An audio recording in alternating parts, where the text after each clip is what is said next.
What's up everyone, Alex here. Let me take you back in time to 2017, when NieR Automata just came out. Shortly after its release, when the game sold 1 million copies, the game's director, Yoko Taro, jokingly said that he'd make NieR or just about anything if he got the money to do so. 4 years and 5.5 million copies sold later, and we're finally playing what he's been working on this whole time, a reissue of NieR Replicant that's aimed at a Western audience, who once only knew this story through the eyes of a father. Trying to label the game as either a remake or remaster is irrelevant when compared to the strong impact born out of changing its main protagonist. And on the whole, NieR Replicant feels just as strong when considered as a follow-up to Yoko Taro's best-selling game, while also delivering a better experience for series veterans, not just through a different lens, but also through a better-feeling combat system that brings both games closer together than ever before.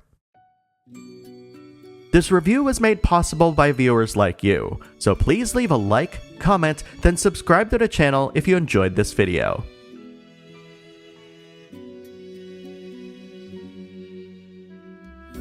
NieR Replicant, version 1.22474487139, is an action RPG set in a post-apocalyptic world, developed by Toy Logic and published by Square Enix, who provided this PS4 review code. Your journey will have you experiencing the story through multiple perspectives, ultimately casting you in the role of a self-named protagonist who's seeking a cure for a deadly disease that's slowly taking your sister's life. Your quest will send you to far-off kingdoms in search of this cure, meeting a cast of characters that'll help guide you along the way as you slowly uncover the mysteries behind this dark encroachment.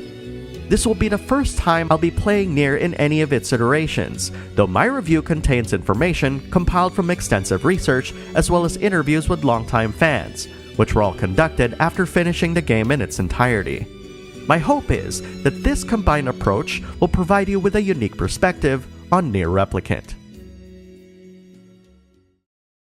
A common sentiment I heard from fans of NieR Gestalt is that its combat was moderate to average. So when Yoko Taro revealed that members of the NieR Automata team were working on NieR Replicant, this immediately caught the attention of many. The question that remained, however, was how much impact these members would have with the game's combat system. What I found waiting for me was a battle system that immediately felt familiar to me. As someone who's coming from NieR Automata, acclimating to NieR Replicant's opening battles didn't take much time at all.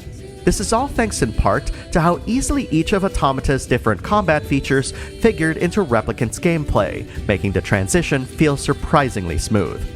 NieR Replicant's combat is comprised of weak and strong attacks, a double jump, and requisite block and dodge buttons mapped to the triggers. When you gain access to your Grimoire's abilities, some of these will automatically be mapped to your shoulder buttons.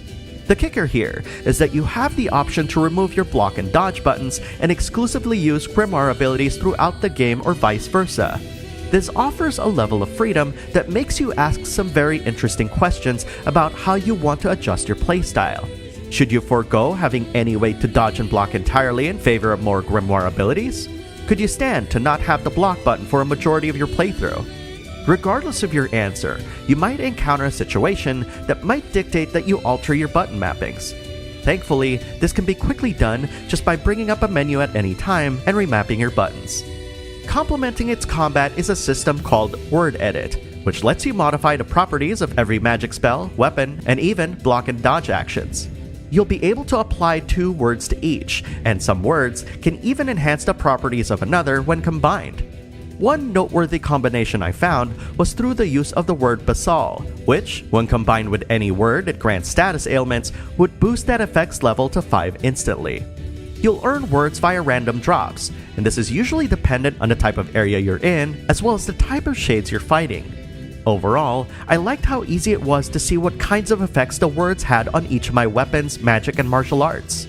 And its implementation reminds me of games like Diablo, whose weapons and armor have different prefixes and suffixes that help you quickly identify how those types of gear differ from one another. Out of sheer curiosity, NieR Replicant's combat has made me curious about NieR Gestalt's gameplay at several instances during my playthrough, making me want to give it a shot just to satisfy my interests. Though being used to how smooth everything plays in NieR Replicant has given me pause every single time the thought came across. While encountering familiar cues in its gameplay certainly made my transition smoother, I appreciate how responsive and quick everything feels in NieR Replicant. It's not exactly built like its sequel, but NieR Replicant's combat feels close enough that it's yet another aspect of the game that helps strengthen its relationship to NieR Automata. Apart from its combat system, I feel that the biggest change in NieR Replicant has to be its protagonist. Before its original release in the West as NieR Gestalt in 2010, Yoko Taro was advised by someone working in marketing at Square Enix US that it might be best for the game to feature a more mature protagonist to better appeal to Western audiences. Thus, Father NieR was born. However, the game didn't sell a lot of copies despite this change. So Yoko Taro went back to the marketing team, who acknowledged their mistake and replied with, "Actually, Western fans prefer younger protagonists, like Cloud from Final Fantasy VII." Something that Yoko Taro didn't consider when he was asked to change the game's protagonists was how adult figures are perceived in the West when compared to Japan. In an interview with GameSpot, Yoko Taro reflected how the West has a clear delineation between a child and an adult, adding that you wouldn't see an adult playing with a stuffed animal. Whereas in Japan, these kinds of concepts are seen with a bit more nuance, with Yoko Taro citing that childish people are childish despite their age, and a wise old soul can be very young, as examples. It's because of this cultural difference that the task of changing the game's protagonist in the West led to opening a Pandora's box worth of considerations, causing ripples throughout the entirety of NieR's story. To understand these considerations, we have to bring up just how different both Father and Brother NieR are. Father NieR is shown as a burly, muscular adult figure, who immediately exudes an aura of capability just with his design alone. Given that the NieR games, as a whole, evoke a very sobering, melancholic tone throughout, Father NieR's design runs in conflict with this motif, as it subconsciously makes you think that he's able to overcome all obstacles, as if saying, you can accomplish anything if you just do it. This demeanor potentially robs the player from connecting with the many emotional scenes found throughout the game. By comparison, the frail and vulnerable-looking Brother NieR looks as though he's just trying to make the best of what he's got, and the desperation he feels from time to time hits much closer to home. This vulnerability is a powerful narrative weapon in NieR Replicant's arsenal, and in the few moments when Brother NieR rises to the challenge, you can't help but cheer for him, making you care about his journey even more. What's more incredible about NieR Replicant is that while the prevailing mood of this journey is melancholic and somber, it manages to leave us floating between being hopeful and being filled with despair, never dwelling into the kinds of depths that darker games evoke, and never turning sugary and saccharine just to lift its audience's current disposition. I find this balancing act quite magical, as its story still managed to depict some horrible and ghastly happenings while leaving us in a somewhat neutral mood that is somehow balanced by its gloomy motif. This is probably because of Yoko Taro's masterful way of crafting stories, intending to move us emotionally through each narrative, which is explored further in a GDC talk he did a few years back. By writing for feelings, Yoko Taro can craft an experience that might seem like he doesn't care about how we feel at the end of every game session. In reality, our experience with NieR Replicant is built around taking us on a ride of emotions and setting us down ever so gently afterward. Experiencing NieR Replicant's story felt both enthralling and exhausting at times due to the precision in which it executes on its emotional resonance. But much like many other well-told stories out there, it's always kept me coming back for more, wanting to unearth the mysteries behind my sister's grim disease, and having the willingness to suspend my eager desire to have my questions answered until the next opportunity. And as a bonus, this version of NieR Replicant also features a special ending that helps tie the events of the game to NieR Automata, strengthening its connections even further. As impressive and engrossing as both its combat and narrative are, NieR Replicant's presentation is the thing that pulls all of this together to create a well-balanced experience. While there have been many conversations surrounding the difference with how NieR Replicant looks when compared to its previous releases, I feel that its current rendering style serves to heighten the prevailing mood and feel of the game while tying its visual design to that of NieR Automata. This is, of course, sacrificing the prior version's deeper contrasts in favor of a monotonous color tone that reflects the somber motif that matches its narrative. Regardless of this stylistic change, the conversation regarding NieR Replicant's presentation should be extended with how it uses gameplay vocabulary to allow players to experience its character's emotions. For example, one section shifts the perspective to that of an isometric dungeon crawler, intending on making you feel lost despite being able to see much of the area you're exploring. Another section evoked the spirit of the mansion featured in the first Resident Evil, complete with fixed camera angles, as well as the inability to dodge and block, heightening the creepy nature of your surrounding environs. That said, these sorts of details may be lost to some, especially if you're particularly focused on enjoying the game's combat system. But it should be said that no other series has attempted to do anything remotely similar, especially within the level of budget that Yoko Taro has been given. In other words, while some may see these gameplay shifts as half steps towards different gameplay styles, NieR Replicant's intent, presentation, and tonal qualities outweigh any issues I may have with its execution.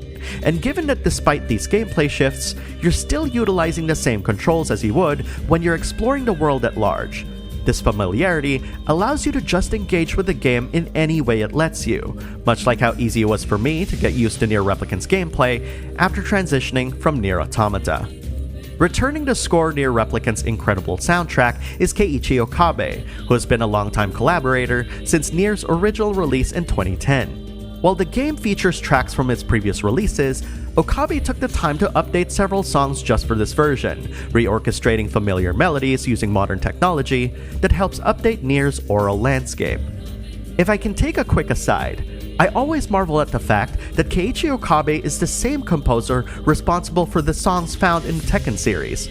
Even armed with that knowledge, I do feel strongly that NieR brings out a side of Okabe's talents that are mostly hidden from the rest of the gaming community. His compositions often make masterful use of non-traditional instruments to evoke strong themes that match the tonality of every place you explore. And the songs that play during the game's more poignant moments, while in reality are just mere reorchestrations of the same themes we've heard before, sound more powerful, as he freely replaces, removes, and adds to the baseline melodies to shift its harmonies and movements towards a different direction. Bringing life to NieR Replicant's characters are the original voice cast who have returned to reprise their roles in this modern interpretation. Joining the cast are Zach Aguilar, known for his role as Ango in the recently released Persona 5 Strikers, and Ray Chase, best known for his role as Prince Noctis in Final Fantasy XV, who both voice Brother NieR at different points in the game. I find it endearing that the original cast decided to return and reprise their roles, with some like Laura Bailey saying that her role as Kaine was one of the most requested returns from fans of the game. And after hearing each actor's performances in NieR Replicant, it's hard to argue that there could be others who would do a better job. Despite each cutscene retaining much of the same camera blocking and framing featured in previous games, the actors' strong performances transcend the otherwise monotone atmosphere, delivering memorable moments that truly capture their characters' emotions, ultimately contributing that final piece of the puzzle that makes everything about NieR Replicant well worth experiencing. If you prefer playing the game in Japanese, however, there is an option to change the voice acting language if you prefer, though it should be noted that Kaine's Japanese dialogue is still censored, much like how it was intended in the original versions of the game. Every time I play a game that's enraptured me, it's always very difficult to encapsulate my entire experience into a few select words. NieR Replicant falls into that category easily, perhaps even more so than its sequel when I think about it. When Yoko Taro claims apologetically that he doesn't mean to infuse his games with melancholy, I believe that delivering such a tone works incredibly well when considering everything I've experienced in this game. NieR Replicant is an interesting exercise in revisiting a game from the past, bringing it to a new audience, and selectively improving choice features to modernize and connect it to its sequel. And as many things NieR Replicant tries to accomplish, it manages to execute on its grand ambitions with a restraint and vision that's rarely seen in the industry, and it's a refreshing experience that feels like it's been a long time coming. I don't think there's anything that's coming out this year that'll feel anything close to NieR Replicant, making it a must-play for anyone wanting to experience one of this year's defining experiences.